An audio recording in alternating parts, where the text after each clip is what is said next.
All right, thank you so much. Here, the program still this morning on ITV on independent television. Yes, we are talking about the World Youth Skills Day in retrospect. That was yesterday, as recognized by the United Nations. That's every 15th day of July of every year is set aside. It was actually a resolution that was made many years ago. Now, the intention is to attract the youth to some basic skills. When we talk about basic skills now, we're talking about innate abilities that some youths have. Now, giving them the enabling environment to ensure that they thrive in what they can do ordinarily. A lot of youths are so blessed. They are so, kind of packed full of some of these innate abilities, but little do they know. Well, we are so privileged this morning to have Mrs. Violet Obrokoro. She's the Managing Director of Edo Jobs.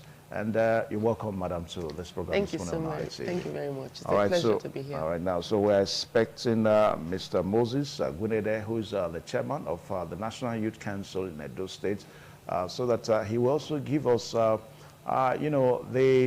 status quo as it relates to youths in Edo State. Madam, you're welcome one more time. Thank you. Now, let's look at basic skills that we're talking about now as it relates to youths. You understand that the modern youths doesn't want to be involved in too many things. They just believe in making money and, you just get on life and that's the way it is. Now, what do you think is the basic factor that is responsible for all this? Okay, so there are a lot of emerging opportunities, emerging jobs. The old jobs like we know them, the 9-to-5 jobs, are losing attraction for the youth. They are no longer interesting, so to say. They are too, will I say, regimented for the youth of these days, because technology has brought in a lot of transformation, even to the workplace. So the basic kind of trainings I will be giving to these youth is what will interest them and what is trending globally. So if you want to catch the attention of the youth of these days, you have to know what to introduce to them. The kind of basic skills that we in our generation we are interested in is not what they are interested in. So to know what will catch their attention is what we'll provide for them. And this really center around digital training skills and some other vocational trainings as well. But these are the things that we need to focus on. So if you're bringing in, if you want to catch the attention of the youth, you're looking at computer knowledge, computer technology. You're looking at if you're looking at vocation, you're looking at things like POP, tiling, POP creation, tiling. Then a fantastic one is fashion. A lot of youth are interested in fashion. Then catering is another highly demanded skill among the youth these days. So all of these are the basic skills now that youth are interested in, basically, primarily. Okay. Now, before we talk about what the state government is doing, because I know that the state government is so interested in trying to really captivate the interest of the youths in Edo State and maybe stretch it further. Now, let's look at the basic skills you talked about. What are they? Okay, so I didn't even go into entertainment, which is a very big one now. Okay. The creative, and His Excellency, the Governor of Edo State, is really big on this. Not just because it is grossing a lot into our GDP. It is what it is selling Nigerians. Nigerian music is selling all over the world. We know that. Nollywood, Nigerian movies is big. And then we're looking at bringing back the culture of theater performances. And all of these are what His Excellency is supporting fully. So we have the Victor Waifo Creative Hub, where we have state-of-the-art music studio. We have equipment for video editing. It's called Da Vinci. It's one of the best in the world. Even the music studio has the Dolby Atmos. All of these equipments are available in Benin City. These equipment that I'm talking of now, they're just the 4th in Nigeria. The one that His Excellency has just put in the Victor Waifo Creative Hub is the 4th in Nigeria. So we're looking at training our youth, because we're attracting producers to come to Nigeria to create their movies. And then we're attracting the music world as well to come to Edo State to use this equipment. So naturally, we'll train our youth. So when these producers are coming in, they don't come with their own employees that are good in this field. They'll come use our youth. So right now we're concentrating on training the youth, take them off the street, train them in these skills so they are into the entertainment sector, which is a thriving industry, a money-making industry. When you create music and you put them on the platforms to stream, it seems like effortlessly, but you're making good money, and it doesn't tie you to a 9-to-5 job. You don't have to sit in a particular place to make that money, right wherever you are. Fantastically, His Excellency is putting fiber optics in the whole 18 local government areas of Edo State. So a young man can sit in Uromi, can sit in Orionwo and stream his music and make money. You know, so all of these considerations, that they are the emerging opportunities that I was talking about, and we're making sure that these opportunities are right here in Edo State, so our youth don't have to leave this location, go anywhere else to make money. Remote job is the new kind of work.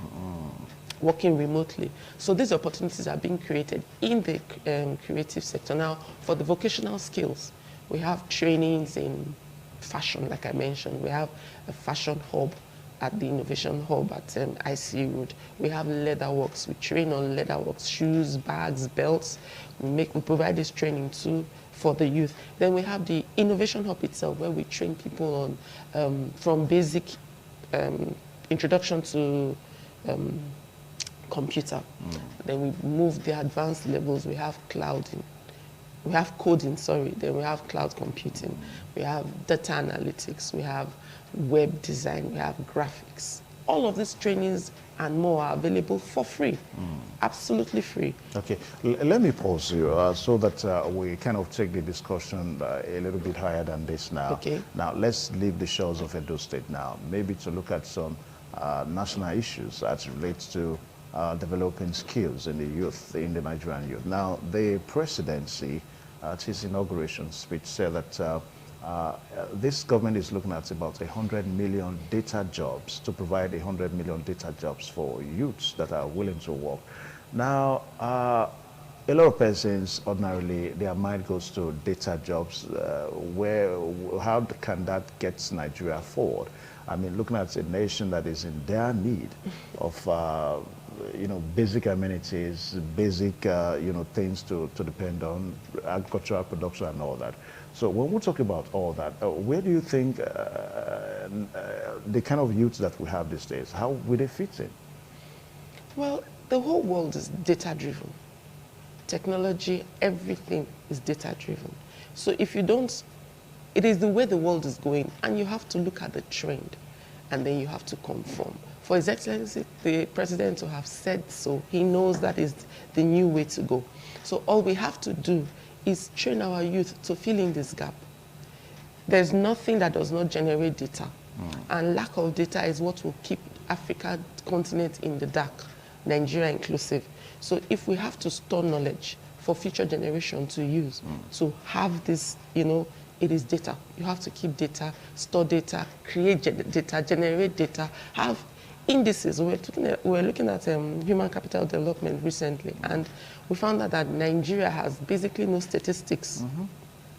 I stand to be corrected, but let me just rephrase and say enough statistics. We are doing a lot, but there's no data to attest to what we're doing.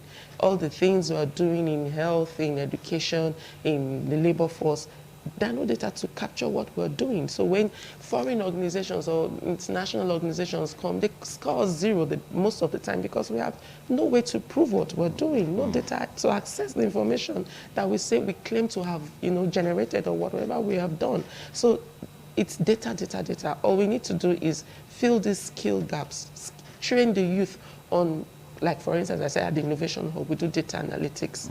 We trained on data analytics. That is one way to bridge the gap between this, to bridge the gap with this knowledge, since the world is going, digital. Data, yes, digital. Yeah. So we train our youth to have this knowledge so that they will be able to provide this data that we so much need. Okay. So I think it's apt, it's very necessary, very important at this time. All right, so yesterday was actually the United Nations Youth Skills Day, and we are taking our rider on this topic this morning, skilling the modern youth. Now, the theme of yesterday's observance of the United Nations World Skills Day is skilling teachers. We're going to be coming to that now. Skilling teachers, trainers, and youth for transformative future. And let's talk about the teachers now. Because much attention seems to be centered on the youth. The teachers, from your own experience, the teachers, are they well baked to pass this information?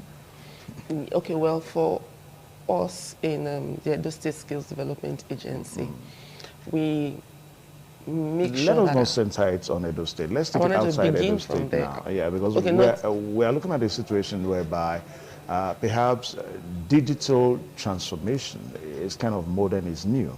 We're looking at the generation before now that didn't have that opportunity to be digitalized, so to say. And those generations somehow refer to as the teachers. Don't you Yes. think there's a lacuna? To a large extent, yes. But, well, I will start from the known. Edo State is, the John Odige Oyegun skills, what they call now, The John hub. Odige Oyegun, yes, Yeah. Skills Academy. They are training all the civil service and public service on all of this to ensure that generation before us, this generation, the one coming, they are all at par with, the world.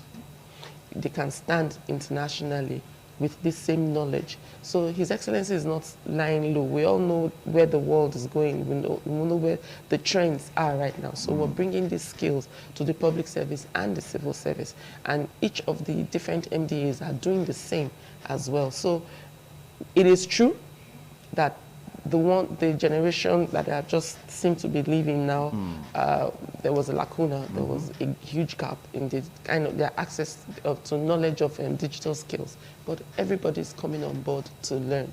Everybody's, both personal and organizational improvements, learnings to ensure that they come up to speed. Now, you talk about the state governor, His Excellency, Mr. Godwin Obaseki, digitalizing the Edo youth and all that. What does he intend to achieve? It's empowerment.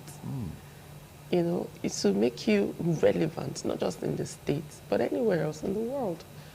It's just Make you relevant to yourself. To yourself, to the States. So you could get a job here. If you do not have these skills, there are certain jobs that you cannot do. Like I said, technology has changed the whole face of the world. And there are jobs that you cannot get unless you're digitally relevant. You have the prerequisite digital skills. So he's training everybody, so you're relevant to yourself, to the state, and then anywhere else you go nationally, internationally. So that's just self-empowerment, and then for the improvement of the state as well.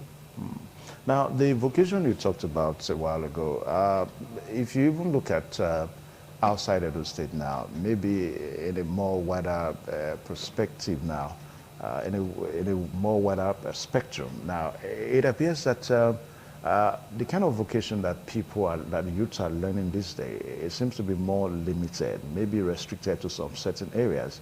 I mean, if you go to artisan shops, take for example mechanic workshops and all that, you don't find the youths learning this vocation. Yes. So how do you bridge the gap? It is an issue. That is why we have the Job Matching and Placement Center. Okay, you have that professional, there? Yes, we do. Okay. So we have professional job counselors. They were trained internationally by, in partnership with our donor organizations.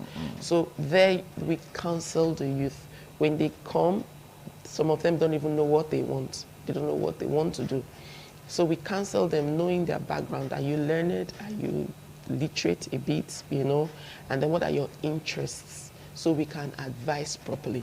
So at the end of the day, if you're going for, like you said, some of them want a particular a vocation. Yeah. But we can counsel you that the state where you are now, you need something that you can begin to earn immediately. And this is the kind of thing you can do. Fashion is something you do and you begin to earn immediately. Leather works, as much as we want their interest, because if you don't have interest in a particular skill, you may not thrive, you may not do well. But that is all part of the counseling. Some of them, when they know, when they are advised, they take on these other forms of jobs, like you said, electric mechanics. They are lacking AC repairers. Yeah. There seems to be a dearth of youth that are interested in this thing. So that's where counseling comes in. We counsel them, do this, it will help you. Some of them have no knowledge of these things, really. They have no knowledge that they could do this kind of thing and begin to earn money immediately. So we play our role with counseling them, giving them advice, and then sending them to these places. You have nothing to lose. You learn for free, and we'll give you a starter pack so that immediately you are equipped to begin to do business and make money. So we acknowledge that these gaps are there. We acknowledge that these youths are interested in only some particular kinds of skills, but with reorientation, orientation, information, counseling, we get them to, take on other jobs that are important. All right. Now, there's no doubt that what the state government does is people-oriented. There's no doubt about that. But let's look at it now. Recently, I jumped into the knowledge that EduJob, in collaboration with the state government, is actually trying to do what they call the boot camp now.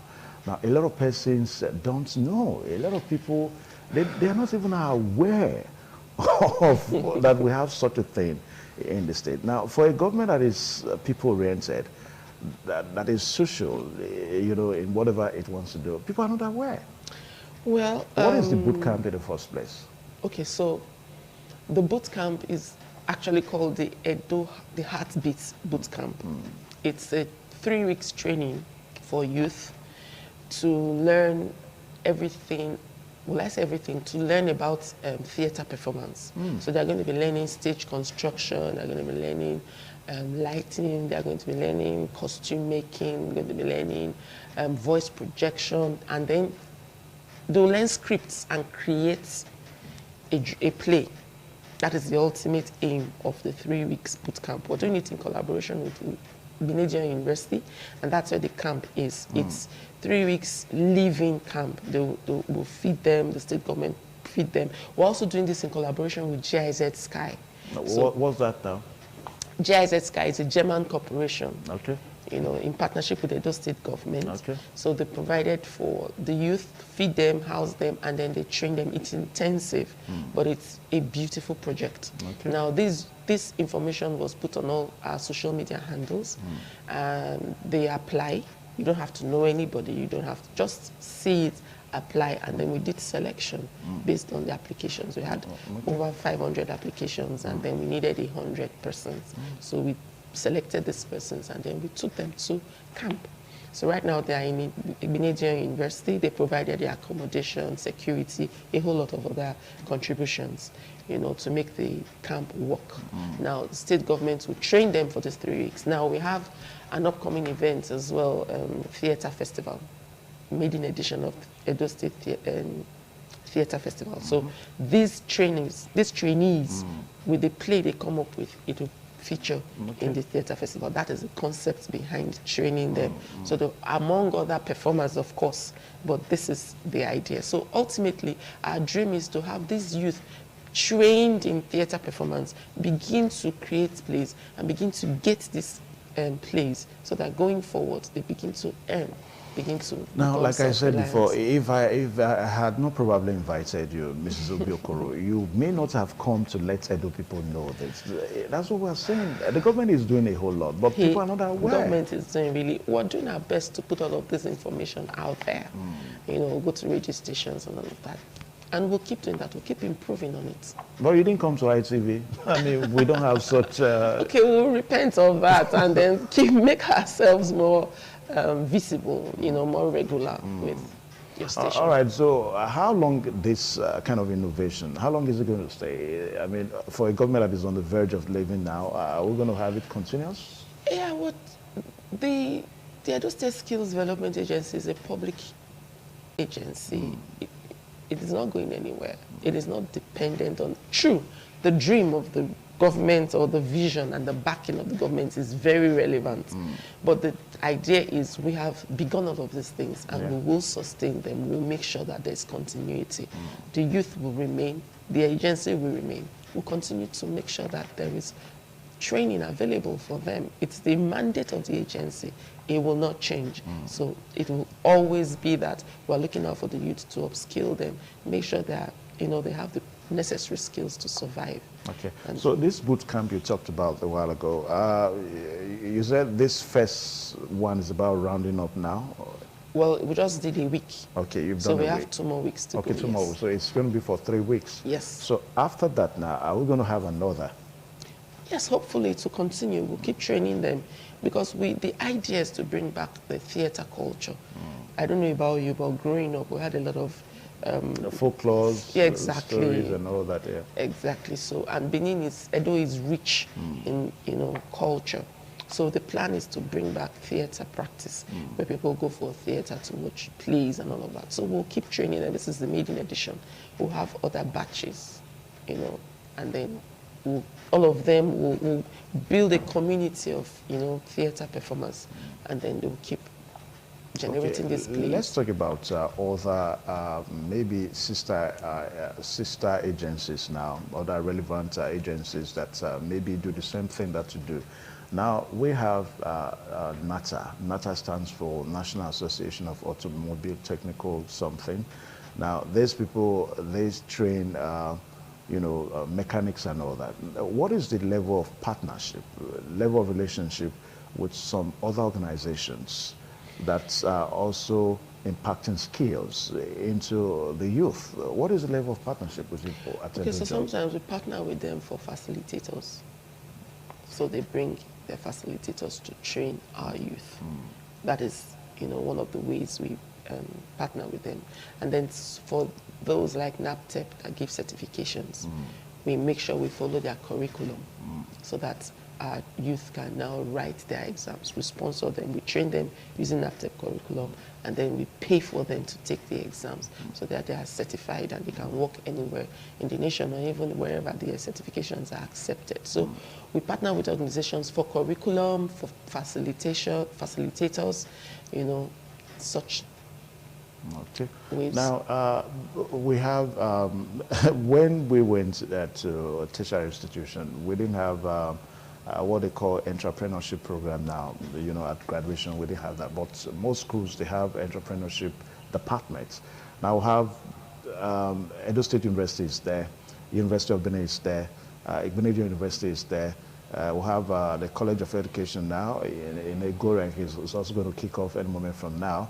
And of course, we'll have one, the Taya Akbata Federal College of Education in Ekeadola is also there. Now, all these institutions know that they also help to impact this, entrepreneurship skills into the youth. Now, for you guys at EduJob, would you want to say that you can actually come to EduJob before you go to these institutions, or you can, go to these institutions after you have finished from EduJobs? Yes, we can finish with EduJobs and go to these institutions. Okay. You understand? We have an entrepreneurship department in EduJobs where we also impact entrepreneurship, business knowledge. Okay. So we're not just about giving you the skill and then you go out there, you don't know the business aspect of that skill. Chances are high that you will not be successful. So simultaneously, while you're being trained on the skill, we have a curriculum, ICSS, Inspire, Create, Start, Skill. So we have this curriculum, that we got from another international donor organization that trained us, trained our staff. They train your trainers. Train up trainers, Yeah, yes. yeah. So we impact this knowledge on entrepreneurship to all the beneficiaries that go through skills training through the Innovation Hub. It's something that we provide for them. So you have a business knowledge of the skill that you have acquired. But even at that, we have community of MSMEs, Okay. so you don't have to That's go a small through a and skill. medium Yes, enterprise now, exactly. yeah. So Yeah, we train them as well. We have, what will I call it now? We have modules, we train them through these ICSS modules. And then we have, what will I call it now? Milestones, that's the word, that they must achieve. Okay. Different levels. By the time you register your business, you get a business name, you've attained one milestone, you go to the next level, your bookkeeping, human resources, how you organize your business is another milestone. So we give them these targets to achieve. Now, all this you talk now, a little wonder if we actually have all this in Edo State. I mean, some people will say that the impact is not felt. What do you think are the issues? I would agree that maybe a lot of people don't know. But the truth is, in our community of MSME, small and medium enterprises, they are thriving. They're excelling because there's nowhere you get knowledge that you will remain the same. It is when you lack knowledge that you are running on the spot or, it's finding it difficult to excel. But all the business communities that are about 6,000 of them, MSME group, we provide this information to them. So daily, on a daily basis, they're in a WhatsApp group. We provide programs where they have mentors come speak to them. We have networking sessions, we have training sessions. All of these things go on monthly, if not daily, because there are daily tips that we pass on to them. So they are doing well. They are thriving, like I said, but we need to grow the number of persons that are aware, that have the knowledge of this. Okay. Now, for benefits. your trainers now, are they completion of any skill that they've learned? What happens to them? You just leave them to, or you start them off So we with some give them package? starter packs. Oh, you give them start packs? So if you learn fashion, we make sure we give you sewing machine. The state government is very insistent on that because that is actually the optimum goal. Not just to give them the knowledge. They will go home and sit back. So you empower them, you equip them to start. If you learn welding, we'll give you a welding machine.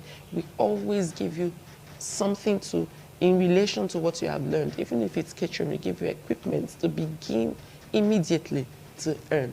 So it is job creation, not just skills acquisition. It is skills acquisition and job creation. So you acquire the skill and you begin immediately to work. Okay. All right, so the program is still this morning on ITV here, and we are talking about the United Nations Youth Skill Day. That was yesterday in Retrospect. Good enough, we have the Managing Director of Edo Jobs here, and we are still expecting the Chairman of the National Youth Council, Edo State Chapter, Mr. Moses Agunede, so that he can actually talk on some of the issues as it relates to the Edo youths, as it relates to acquiring these basic skills that we are talking about. And we've also talked about the theme of this year's United Nations Youth Skills Day as skilling teachers, trainers, and youth for transformative future. We've talked about all that. Now, let's talk about skilling the teachers one more time. That is a big issue now, skilling the teachers now. Now, you discover that for a lot of people that want to actually teach this skill, they know that the Nigerian youth, they don't want to learn because they see some things that, how can I be doing this when, most especially this era of this Yahoo syndrome now. So how do you really get these youths and the trainers to be really interested so that these people can actually know that, look, this is what you actually need. Why don't you settle down for this instead of doing some other things that, Yahoo and all that? Okay, so what we normally, what we do at the Innovation Hub, for instance, if you want to get them away from, they love computers, so you have to teach them the good aspects of computer, what you can do with this computer, how you can earn. So what has worked for us is we get them employed immediately. We remove jobs where they're earning in dollars. So they come in there, they see their mates that are already working in Fiverr, Upwork, different and remote, they are already earning in dollars too. So it's so easy to convince them. What we believe is just get them there. Just get them there. And then you see their mates working in graphic designs for organizations already. There's a program we have called Edo Beats. It's a 1-year gap. When teenagers, maybe you just finished secondary school, you have a year before you enter into university, or even if you cannot further, we get them, and then we train them on graphic design and all of that. And they learn within a space of 1 year. Before they even complete, they've already started working. And they are making money, sometimes in dollars, sometimes in naira as well. And they don't have to be in an office environment to make this money. Right there in their homes, they are working and they are making money. So they tell their friends, and their friends tell, word of mouth, that it flies faster than any other thing.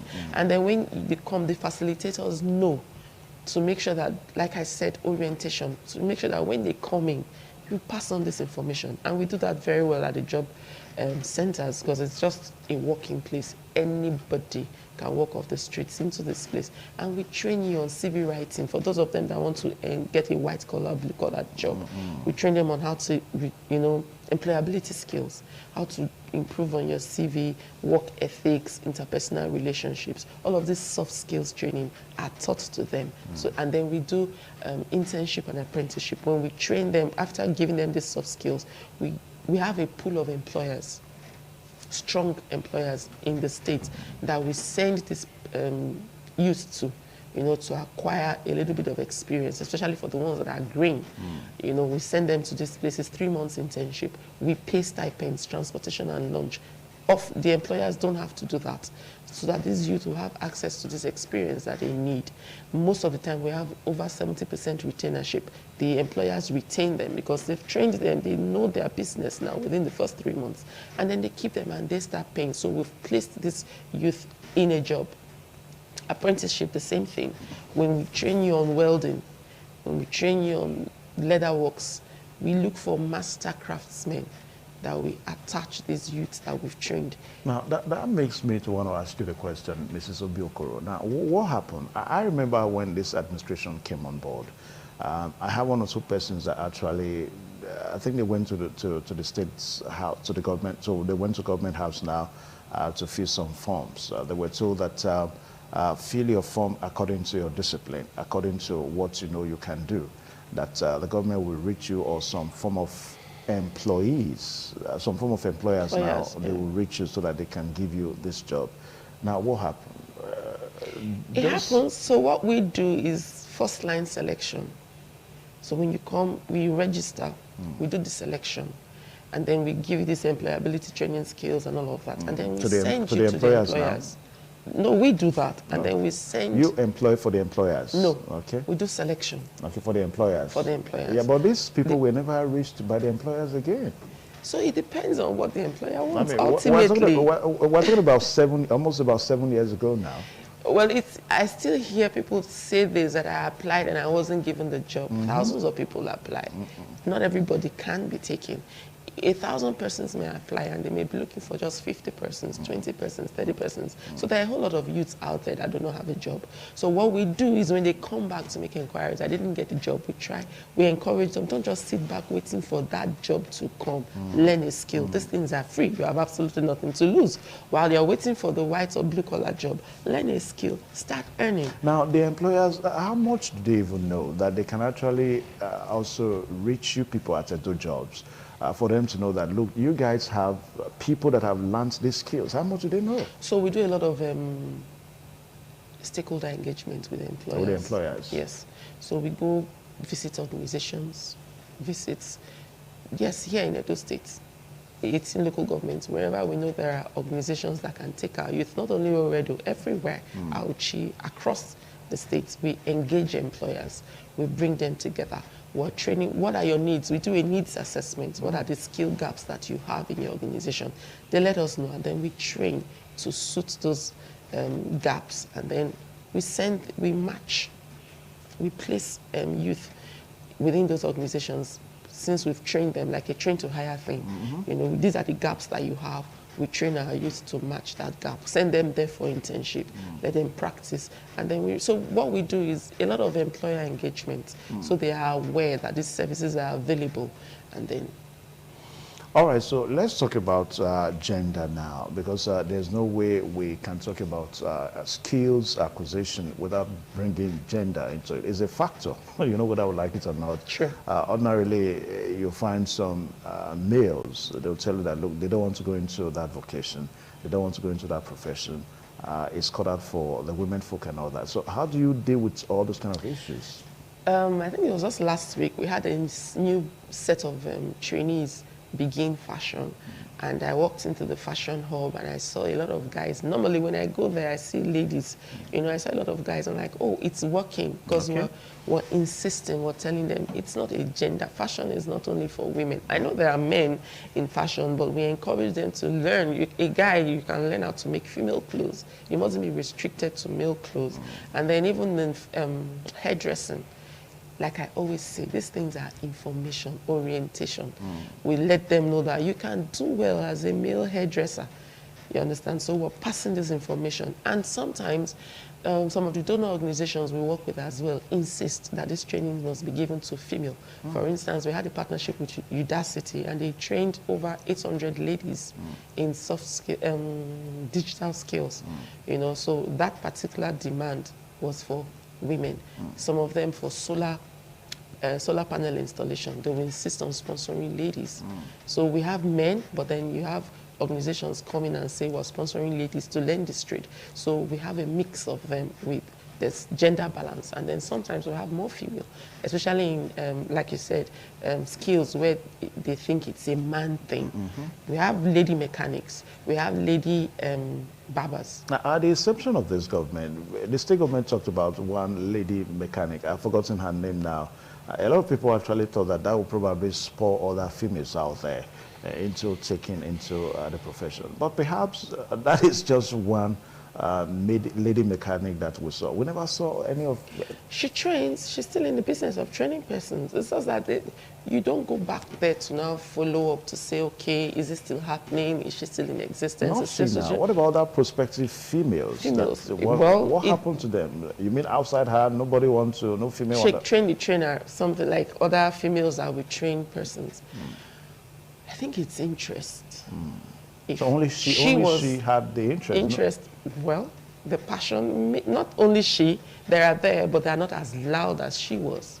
That's what I believe. That's what I think happened. There are other female mechanics that are doing well, but maybe not as loud as she is. Until we go search, we may not know. All right, so as we wrap up now, we've talked about what the state government intends to achieve. Let's try to look at all this now. Looking at Nigeria as a nation now.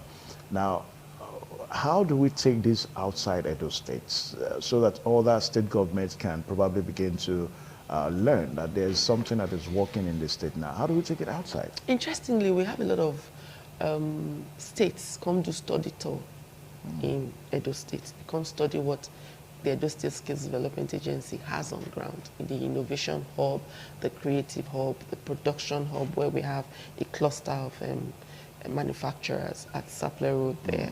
So we have different states coming in. Most of our donor organizations are partners. You know, they bring in people, other states where they want to replicate the same thing. They bring them into Edo States to sponsor. Last week or 2 weeks back, we had Lagos State's LadsVerb come in. You know, their own BTV equivalents, what they call it now, technical board. We had the equivalent coming here to study what we have on ground. We are training, we will begin to train people in office administration, you know, and that training is going to kick off. You train people in office administration? Yes, so another donor organization, GIZ, Sedin and Sky, they trained our staff on how to provide CBT-based, computer-based technology on office administration. Yeah. And after training them in collaboration with our stakeholders, employers, it is a 1-year training. The outcome actually is equivalent to ND, National Diploma. So we will train them at intervals. They will go to organizations to practice what they have learned and then come back. We will do monitoring and evaluation to these organizations to ensure that it is what they have learned that they are replicating in these organizations. So it's a 1-year stretch. It is quite intensive, you know, and interesting. So after acquiring this knowledge, other states are coming to meet with us to acquire knowledge or to share experience. We've had Plateau State, we've had Lagos State on the regular, we have Ondo, Ogun, a lot of states coming, you know, to study what we're doing, understudy what we're doing, share experience, knowledge sharing, and then, you know, go replicate. But most youths in Edo State are not aware. Okay, so we're going to improve publicity. I mean, for other states to be aware and they come here, the youths in the state, most of them are not aware. You know, like the boot camp we talked about now, a lot of persons, they go to Lagos, they go to Nollywood organizations in Lagos to learn all this, to train in all this. They're not aware that we have it in the state here. True. Okay, we're going to keep, hammering up this. Maybe our social media handles. Well, this information is out there, really. It's not like we're hiding it, we're holding it, we're making sure only limited persons know. No, sometimes it's persons that develop interest, that seek to know. But it's our responsibility to make it more, to create the awareness as well. Yeah. I'll agree with you on that. And we will, make the information more accessible to everybody, vernacular and all right, so I really want to say a very big thank you to you this morning, Mrs. Violet Obrokoro, the Managing Director of Edo Jobs. And we've talked about skills acquisition, as a relationship to what happened yesterday, the United Nations United Nations Youth Skills Acquisition Day. It happened yesterday, and we also talked about the theme, skilling teachers and trainers and youth for transformative future. You see that all that we have talked about here this morning is for Edo State. We'll start from Edo State now. The transformation that we are desiring in other countries starts from Edo State here. And of course, we're spanning through so that other states can also learn. And Nigeria, before you know it, becomes that nation that is so transformed. We want to say a very big thank you, madam. Thank you too for having me. It's been a pleasure. Hope when we invite you again, you will oblige us so that... I definitely will. Right, thank you so much. Thank you. We appreciate it. I appreciate it. Thank you so much. Thank you. All right, so the program is still this morning on ITV. So we'll take a short pause now for all the segments to come your way. Please, you stay tuned.